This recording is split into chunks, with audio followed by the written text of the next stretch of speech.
So the industry I chose to study was the television production and distribution industry.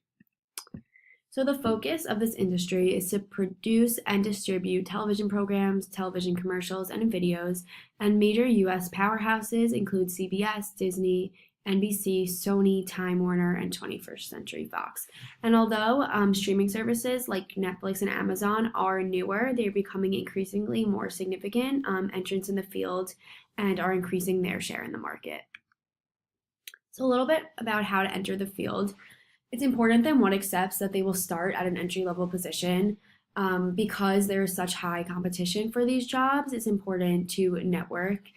Getting internships helps in gaining connections and getting one's foot in the door. And also, something that could really help is getting your own projects running so that if you do get the chance to network with somebody who could help you enter the field, you have some of your own work to talk to them about. And some basic skills include non-linear video editing and basic camera skills. Developing a visual story is the foundation of all television jobs, and video editing is one of the main ways of taking video, audio, and effects and creating a story out of it. It's important because if you have these skills, you never have to wait for somebody else to be available. Also, it's important to learn how to write and communicate clearly, not only in composing a story, but in an industry where changes happen rapidly and we rely on email communication. It's important to communicate effectively through written words. Also, with digital media, everything in society is shifting to digital. It's important to understand streaming video and content management systems, as well as image editing systems such as Photoshop.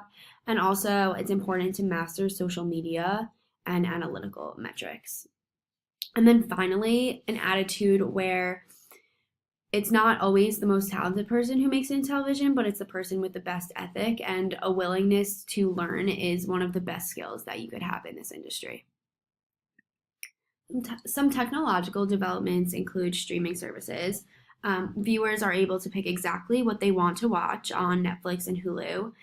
They can watch without commercials, and this places an emphasis on the shows themselves instead of the networks, which leads some to more intense TV fandom. And also, a lot of these streaming services are creating their own shows. Similarly, internet TV, such as the Apple TV and Roku, is becoming more popular because it gives easier access to movies and shows. Also, social media makes television more interactive, and it allows users and viewers to connect and discuss shows while they're actually airing. And many networks are integrating it into their advertising and programming efforts.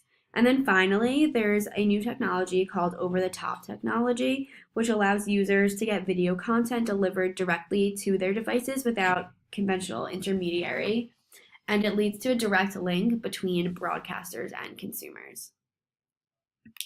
So, according to the Bureau of Labor Statistics, the job outlook is expected to grow 12% between 2016 and 2026, which is faster than the average for all occupations. There's a strong demand from the public for movies and TV shows, as well as an increased demand from foreign audiences for US produced films. Also, there is an increased demand for reality shows, so more producers and directors will be needed. But it's important to note that although these new jobs are being created, there's a high competition and more people want jobs than there are jobs available. So there are two major problems associated with the television production industry. The first being that there are high production costs. It costs a lot of money to get these remote locations and large sets, and it's also expensive to pay the cast, and financial backing can stop during the development of the program or even after it airs. And then there's a high failure rate. Only small percentage of pilots turn into series, and many of the ones that actually do turn into series never even air or finish a full season because of low ratings. Although networks do extensive market research, it's hard to predict how the public will feel about the production. Finally, some important tools for learning include the Internet and Television Association, the Producers Guild of America, the Directors Guild of America, and FIRST Research. And then here are the sources I used.